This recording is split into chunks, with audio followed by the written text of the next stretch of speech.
Welcome to Under the Microscope. I am your host, Jenny Germano. Thank you, everyone, for joining me. Today's topic, I am going to be discussing scams and fraud targeting cannabis operators and how to protect yourself. Before I dive in, I just want to give a brief background on my experience in the cannabis industry. I started in 2009 here in Denver, Colorado, running and operating vertically integrated cannabis facilities.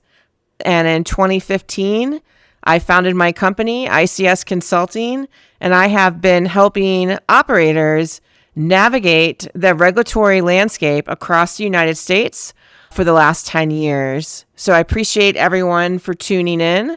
So I am testing on a new microphone today, so please bear with me as I might be a little fidgety or messing around with this as I try and figure it out. But I just also want to give a shout out to Green Lane Communication.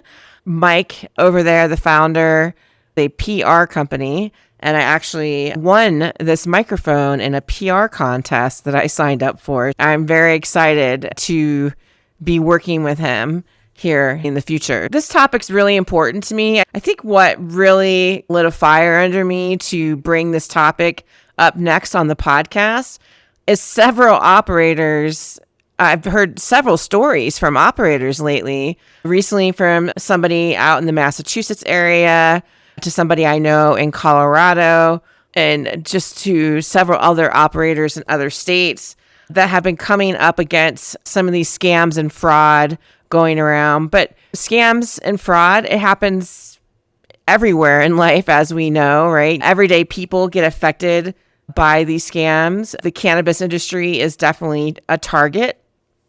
And so, over the past 6 years, licensed cannabis operators in the United States have been repeatedly targeted by sophisticated scams and fraudulent schemes.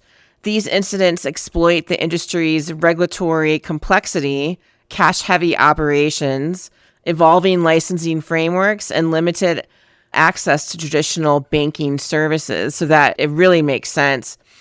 And the reason I just said 6 years is because I decided to run a report. I put a research paper together. This thing is pretty thick. I think it's 16 or 17 pages. But I decided to go and do a deep dive across the internet and go and check out every state website in the United States to try to get as much data that I could to try and figure out what's going on across the United States, not only in my home state of Colorado and a lot of these other markets that I work in, what's going on and what's the number one scam or fraud. So this episode's really for operators and employees. Please learn as much as you can from this. I really do not want cannabis operators to be a target of these scams. So the whole point of this episode is really to share as much context that I can so it can be helpful, and maybe you won't end up like a few people that I've known that this has happened to. So I want to talk first about national scam and fraud trends. Across states, scams consistently fall into 6 categories. The first category is regulator impersonation.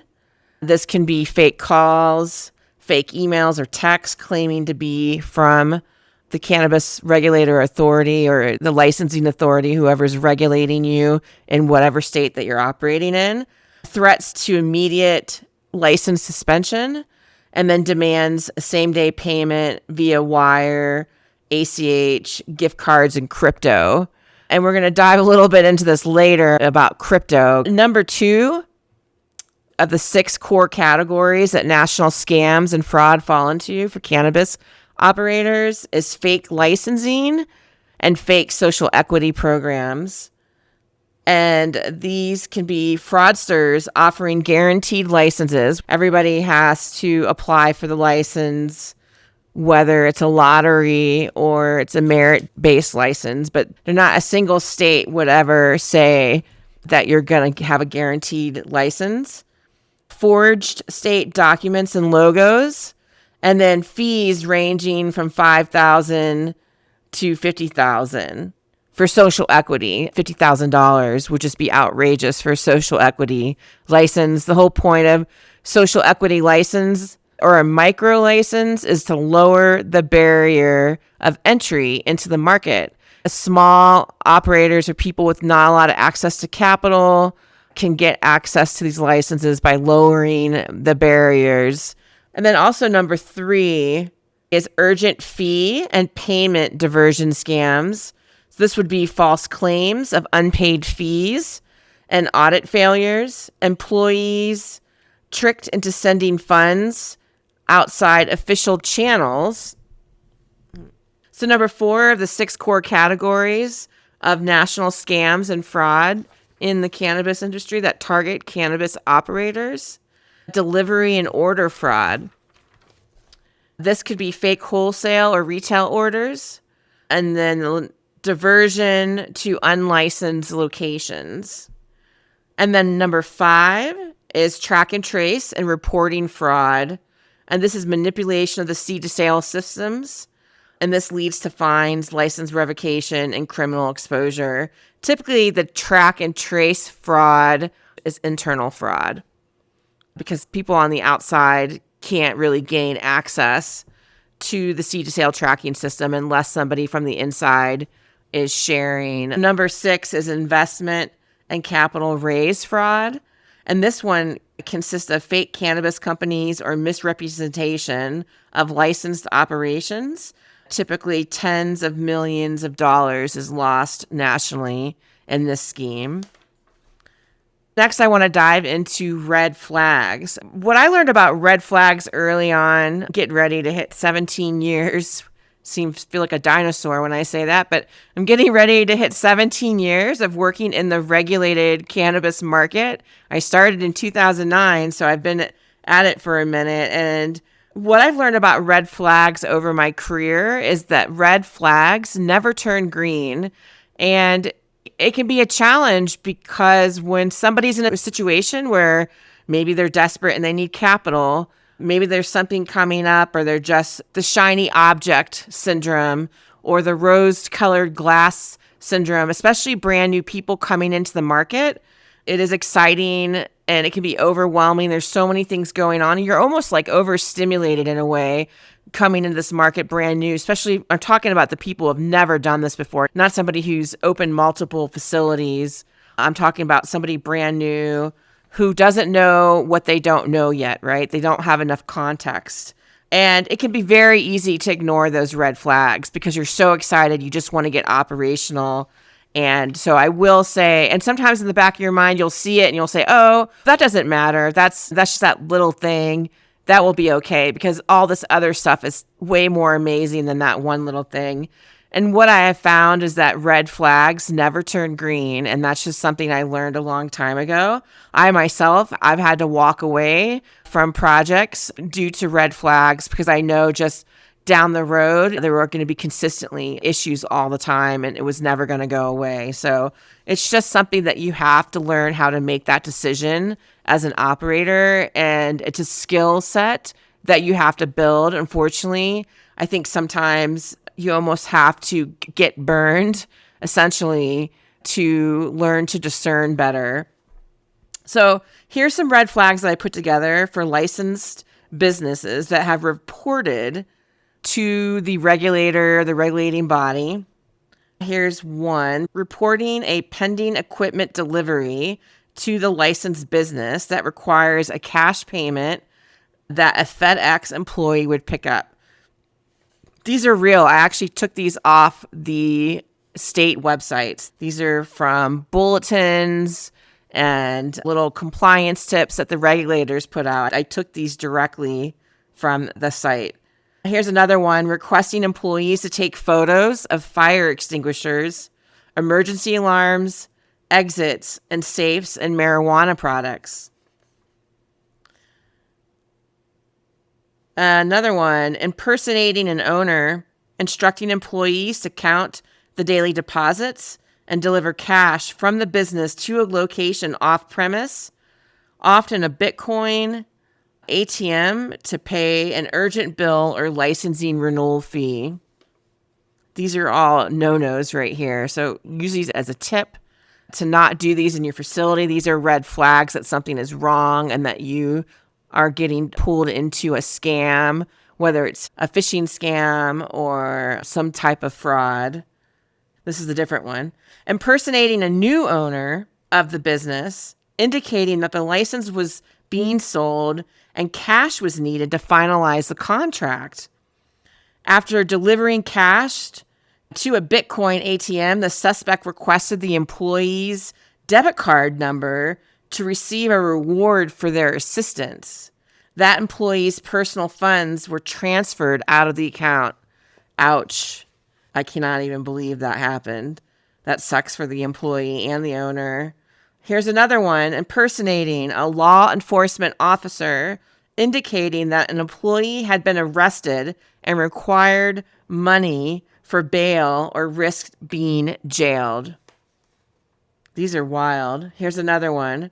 In each call or text, the suspect disclosed business owners or managers' names and relayed pertinent information about the business, gaining the employee's trust. Suspects are frequently using encrypted instant messaging services such as WhatsApp or Telegram Messenger to communicate. These modalities are chosen as the suspects believe that the communication through these platforms cannot be traced to them, hindering law enforcement efforts.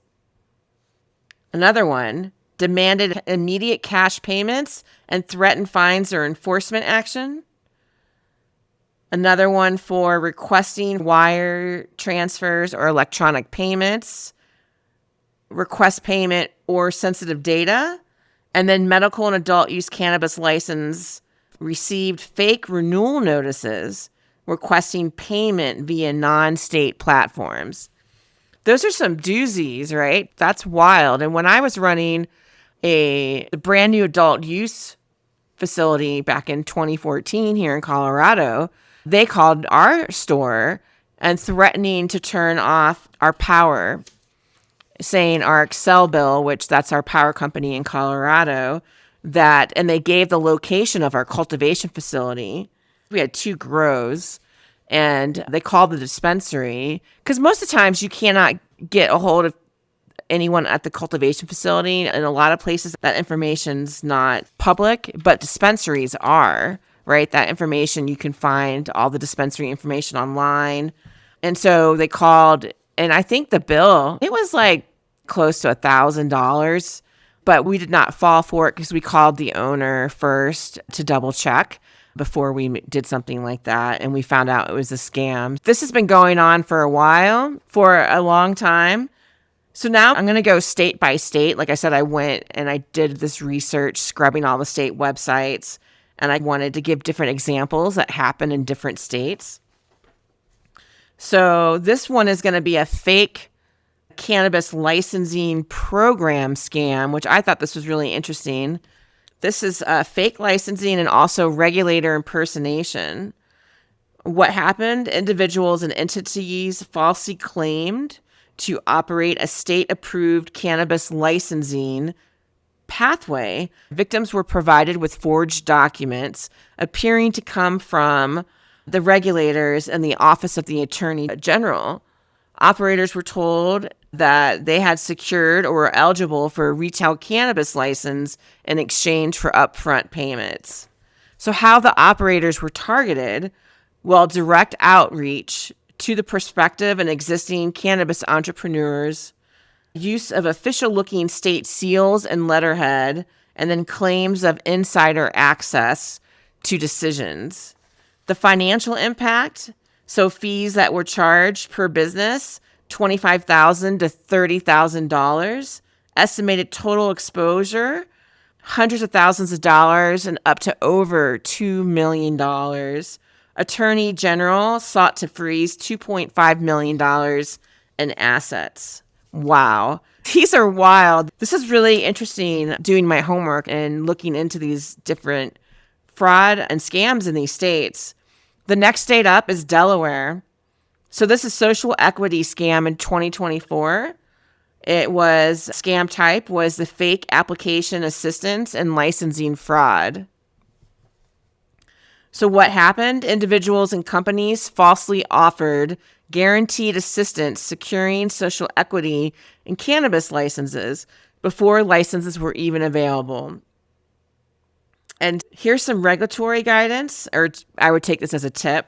So state clarified that no third party can guarantee a license. 100%, that is like all across the United States. You will not find one single regulating body that would ever guarantee a license unless you won it in a lottery or you won it by applying through the natural process of going after a license. Also, another tip, application assistance does not require state affiliation. That's a really good nuance right there. And there's going to be a lot of nuances in here. Take notes, and if you hear anything, that's good. We're going to go on to Michigan. So this is regulator impersonation and urgent fee scams. These happened between 2022 and 2024. The agency involved is the CRA, which is the Michigan Cannabis Regulatory Agency.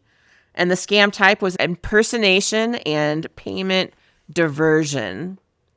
So what happened? Scammers posed as CRA officials contacting licensees by phone and email.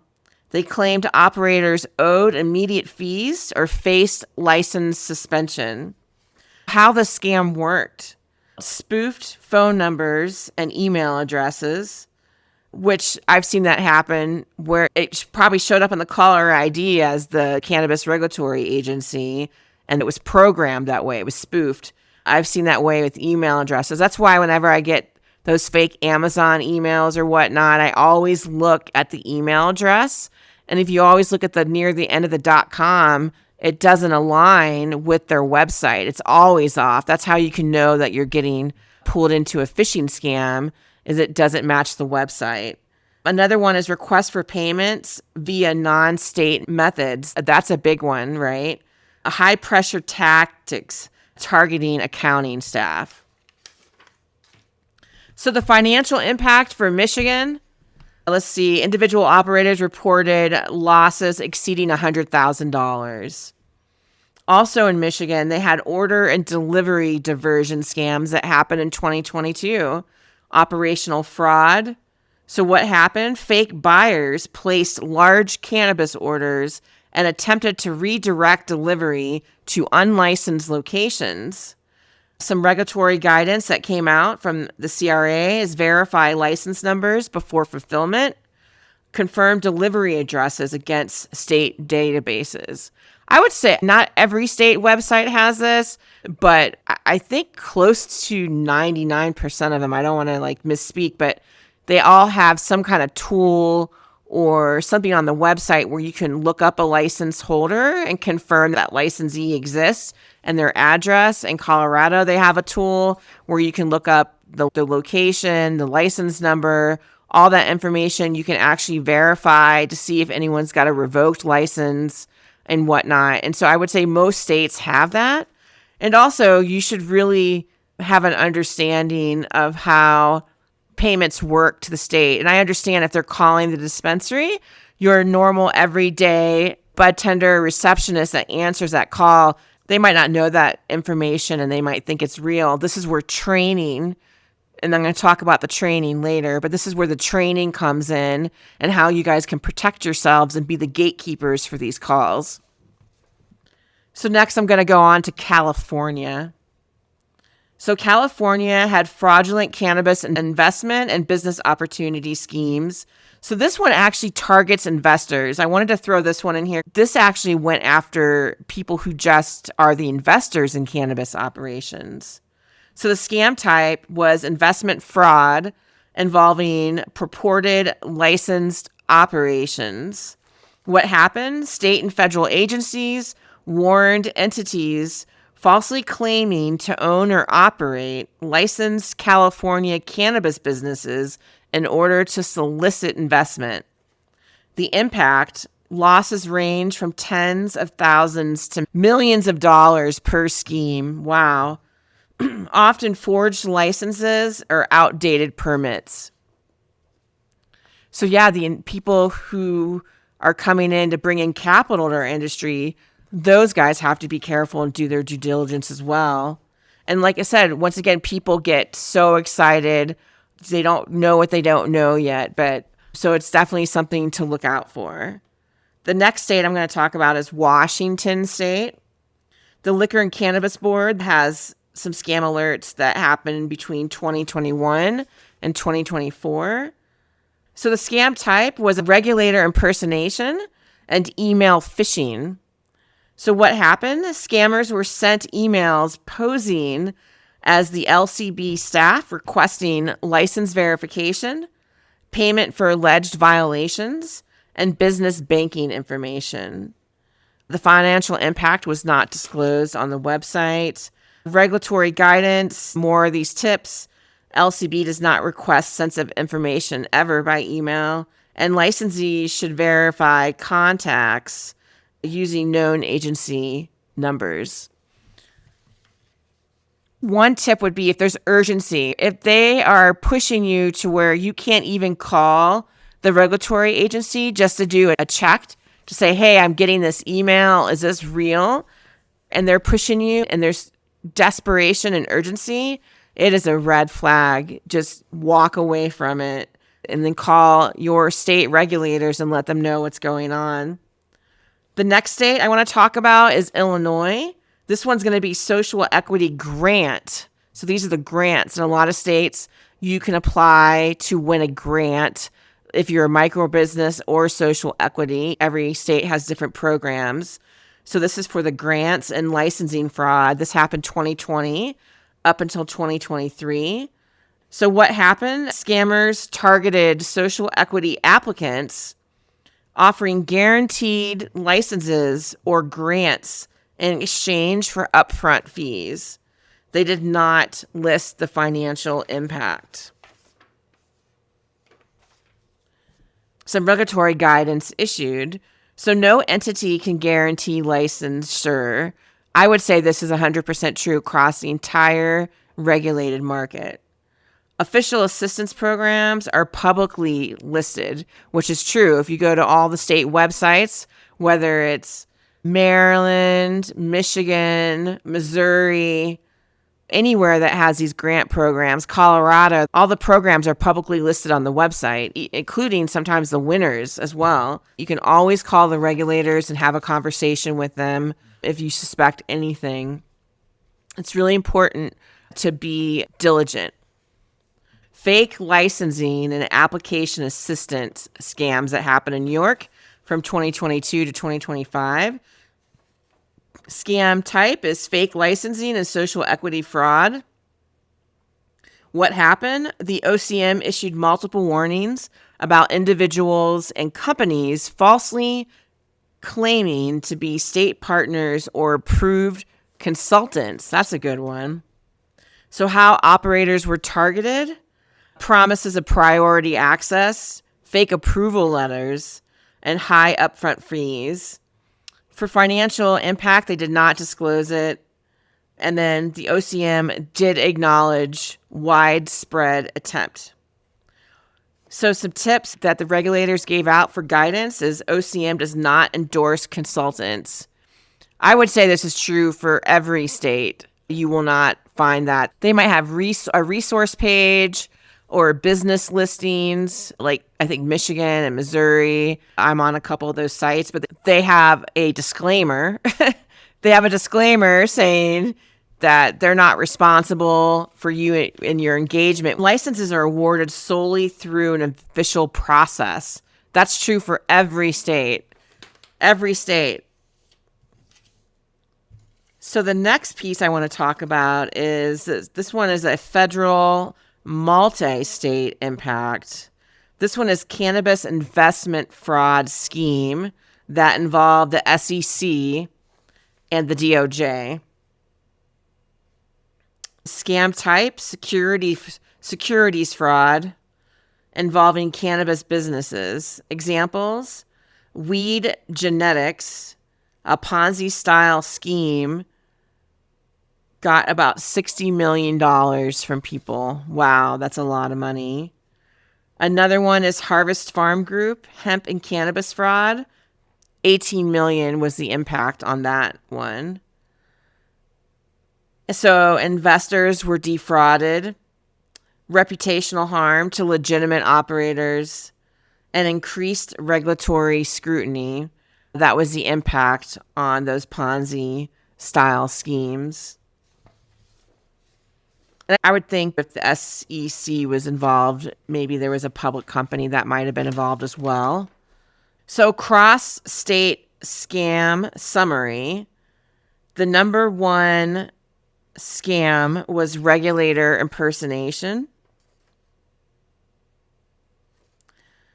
Number two was fake licensing programs. And by the way, the regulator impersonation affected nearly all states in the regulated market. That's why it's number one. It affected all states in the regulated market. And the number two is fake licensing programs. The number three is urgent fee scams. And then four is internal compliance fraud. I would say that internal compliance fraud, that is the seed to sale tracking that I talked about earlier, how that would be internal.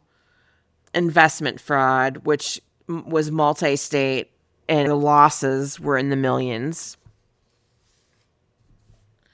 So I kind of want to talk about how to combat fraud. What are some things that you can do as an operator in your cannabis operations? And even if you're an existing operator or if you're a manager listening right now and you're in a facility that's been doing this a while, you can still create an SOP, right? You can take this information from this podcast. You can go online and do your own research. For example, if you're in Colorado, I know I have a lot of Colorado listeners, you can go on the Marijuana Enforcement Division's website and you can go and download all the tips that they've put out on frauds and scams, and you can incorporate that into your SOPs. So if you're in Michigan or Missouri, and I know they've put out educational material on this, take that information and put it into an SOP and make it part of your training with your staff. And if you are an existing operator and you've already onboarded all of your employees, just do some micro-learning. Micro-learning are these 1 hour or less. That's what I call them, micro-learning, 1 hour or less, like on-the-spot training that you can do with your staff. And just let them know there's been an uptick, and then just put something together where you can go over different examples. I'll hit some of this later, but some really good stuff that you can do. But so how to combat fraud and scams in your cannabis facility. One, I recommend cybersecurity training for all employees. So if you're a new existing operator, you can do this right out of the gate when you're getting ready for your new emerging market or you're launching your facility. You want to have cybersecurity training for all employees. For existing operators, the same thing. Your security company or the company that came in and did all of your security, maybe they offer some online training. I think there's also software out there called Learn Brands, and they have lots of free training on the platform. We can go on and take some training from them. I 100% recommend phishing training. This is where people get nailed. The email phishing. I have an example recently. I had a client tell me somebody called the store and said, I'm the new GM of this dispensary. And what was crazy was the owner answered, and they didn't know. The owner answered the phone. This person, they work at the dispensary 6 days a week, this owner. And he's, oh yeah, you're the new GM of the dispensary. And he's, that's interesting. And then he was demanding, the owner told me I needed to pick up all this money. And that's when the owner said, that I've never heard of you. I don't know what you're talking about. I'm the owner. And then from there, it went into a cursing match. And then the guy hung up on him because he didn't get away with the scam. But so yeah, there's all these little tricks that these criminals are using. But the email, it's just so easy to get bit by the email. And I know somebody in Massachusetts that got caught up with a phishing scam, and they were demanding like $10,000 in Bitcoin from this facility. These are just really just takes training, right? Just knowledge and training and making sure your staff is up to date. So you have to implement these strict policies regarding any money transactions relating to the business outside normal POS sales or wholesale transactions. I just learned this one recently, which I think is a great idea, is have a code word. Create a code word. Maybe the managers have a code word. It just depends. Every grow, manufacturer, dispensary, it's different, right? And I think the biggest target would be dispensaries, because you can just go online and find their phone numbers and their email addresses. But it just depends. You can go to the Secretary of the State page in your state and look up businesses and the license number, and it will have an email address. And therefore, that's where the email phishing scams come in. So it is really important to set these bumpers up so you don't get nipped in the butt with this. Some people might just say anything having to do with money always has to go through this one person, and then you can eliminate everything. It just depends on how the structure of your business is set up, how you guys do things, how everyone's trained, and every facility is unique and different. You want to implement strict policies on how any transactions happen, even if somebody calls and they're desperately saying you owe money, even with somebody threatening a violation or a fine, it does not matter. We know the state regulators, it would not go down that way. The state has to follow a process. There has to be an administrative action, an administrative hearing. There has to be a process where multiple people are involved. You have to know those things. And I know not all employees know that, right? Not all employees go to their state website and they're not looking at all these violations and what all the legal documents look like. I understand people don't have context for that, but they need to know. I think in the industry, we've done this thing where we're like, okay, if it's a bud tender, they only need to know this. If it's a trimmer, we're only going to tell them this because it has to do with their role, and they don't need to know all these other things having to do with the regulatory landscape of how this business is run, which can be harmful because if they're answering the phone or if they're getting emails or anything relating to the business and they don't know this information, they could essentially fall into these traps. Let's see. You want to verify the call or the text validity with the manager or owner before taking any action. Like I said, you can always call the owner. Verify any regulator ID or police badges with authorities. Hint, the police or regulators will never request money. Never.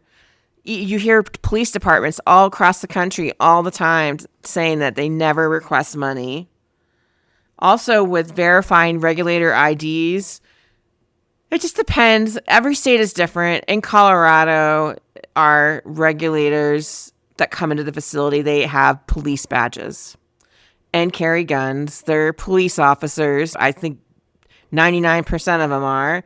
Not every state is like that, where the regulator is a police officer. And so some states, they just might have a government badge or they might have a police badge. You can call and verify that. You can call and say, take a picture of it and say, would you mind?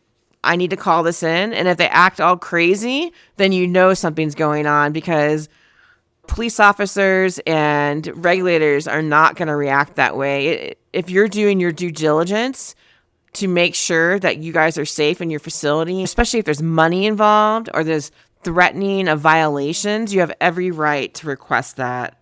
So you can verify that information, and also request for payment via non-state methods. That's a big one. That's how you combat it. You don't do those things, and you just want to reach out to ownership and let them know what's going on. Here's a big one. Requesting payments with cryptocurrency. That is a red flag. I would stay away from anything that having to do with crypto. The minute you hear crypto or Bitcoin or any of that stuff, or Bitcoin ATM, it's not that you're trying to be judgmental, but you're really trying to protect yourself, because there's so much fraud tied to it, because a lot of people use Bitcoin or crypto because they don't think it's traceable, and that's why it's being used. So you want to verify licenses are real with the first time engagement. I recommend this for everyone. Use that licensing tool that your state website has. Look it up. Make sure you're doing business with a real operator.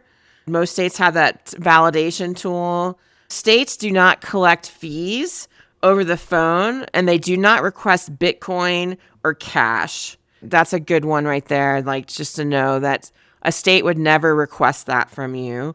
And as much as some people would like to think this is true, Like, in case for the people that I can hear in my head saying, oh, I bet you they make threats, but they don't.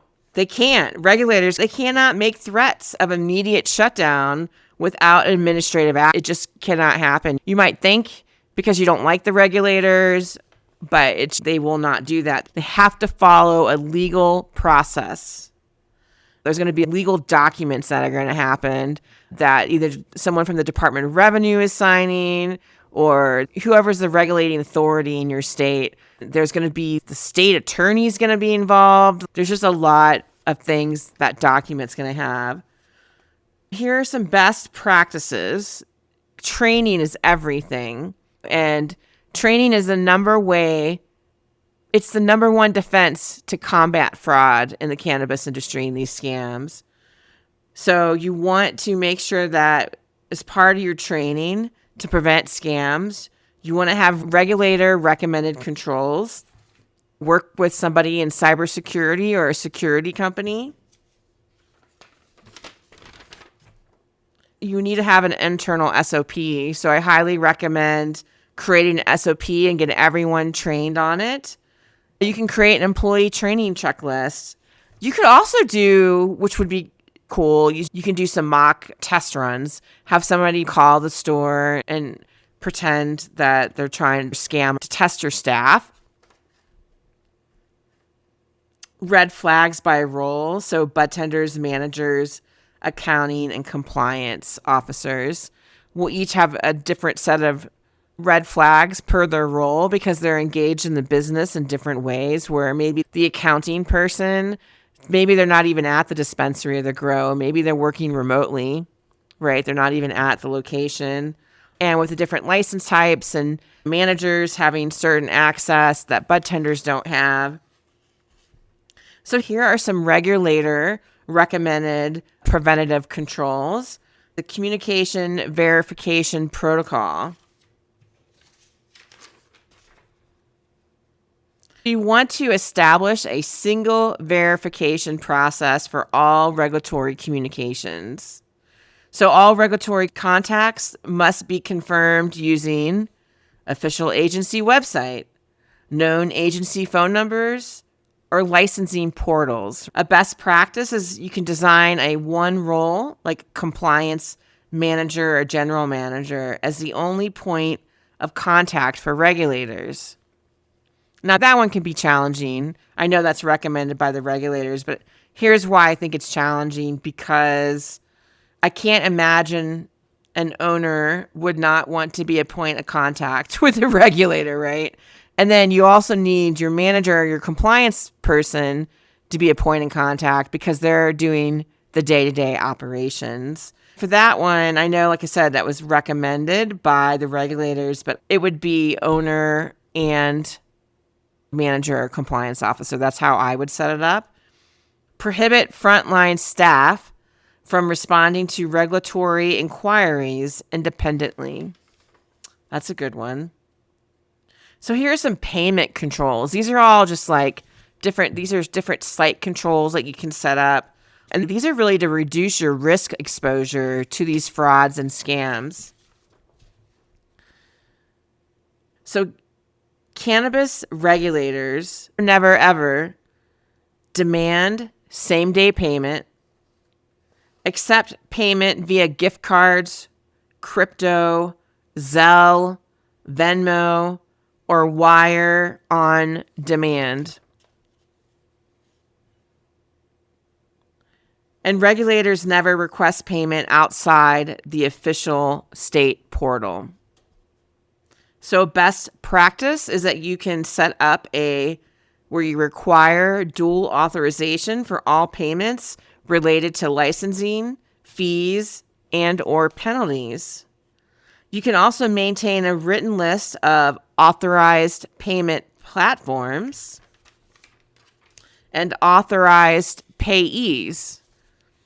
So that's a really good list to have. I know sometimes managers will have access to different best practices that's not shared with bud tenders.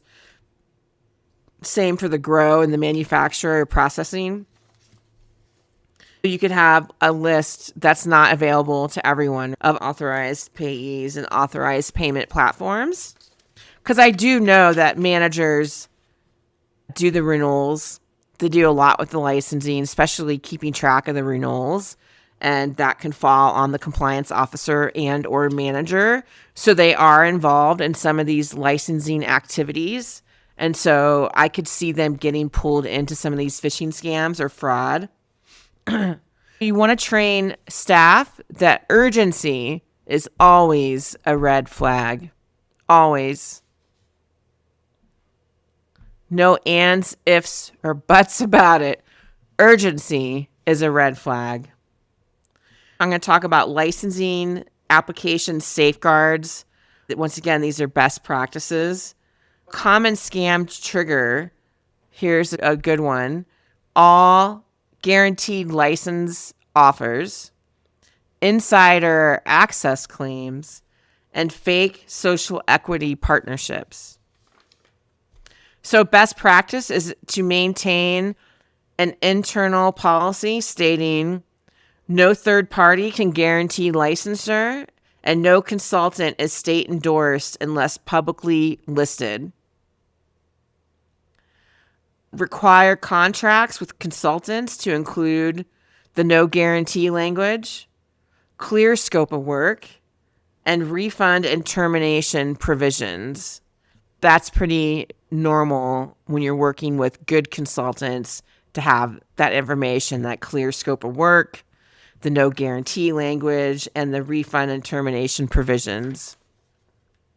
Those are some good tips. And another thing too, when it comes to social equity, the thing is, if you're in the middle of raising capital and you're working on the application and you haven't even applied yet, you might think about this. You might not even have an SOP yet. You might not even have these standards in place, that you may not even know that you're going to be exposed to fraud yet. So this is really a good practice for those that are in the application process to have a little checklist of, hey, make sure we don't fall for this fraud, especially if you guys are trying to raise capital and working with investors. Where else? Oh, real estate. Watch out for bad real estate deals and try to put all this information down so you can have a way to gauge what you're going through in the process, because these scams can hit you before you're even licensed, right? And so it's really important to take the steps to protect yourself before you're even awarded the license. We heard that investors got targeted and social equity applicants or grant applicants prior to winning the grant or the license. Something to think about for people in the new emerging markets. For example, Virginia is right around the corner here, and they're going to have micro licenses and social equity licenses that are going to be awarded in Virginia. And so you want to watch out for these scams that could start to surface in Virginia here in the next couple months. I want to talk about is this role-based employee training guidance. Frontline staff, which is bud tenders, reception, and security. For cultivation and manufacturing, they're not exposed to the general public, right? They're not customer facing. They really don't have a bunch of random people coming in their facility. You can't really get in without an appointment. You can't just go and knock on the door of a cultivation facility. It's really dispensaries that are more on the front line. Security of a cultivation facility or processing facility, it just depends. Every state is different. Not too many grows I know anymore in Colorado have people walking around with guns and security. Kind of in the earlier days, I did see that, but not too much anymore. But some of these other states, it's required. So it always depends on the state that you're operating in. You want to have your frontline staff trained. You want them trained to recognize calls asking for managers by name, requests to just confirm license numbers. And that's a doozy, because think about this. Dispensaries, they get asked their license number all the time because of product, right? They need the license number. I think dispensaries are so loosely trained to just give that license number out because vendors ask for it all the time. So it's just something to think about, to not just give that license number. I see it all the time. The call comes in and the person answering the phone is like, sure, yeah. And they walk over to the license and they just give them the number. I would end that today. I just would say you're not allowed to do it. It has to go through a manager.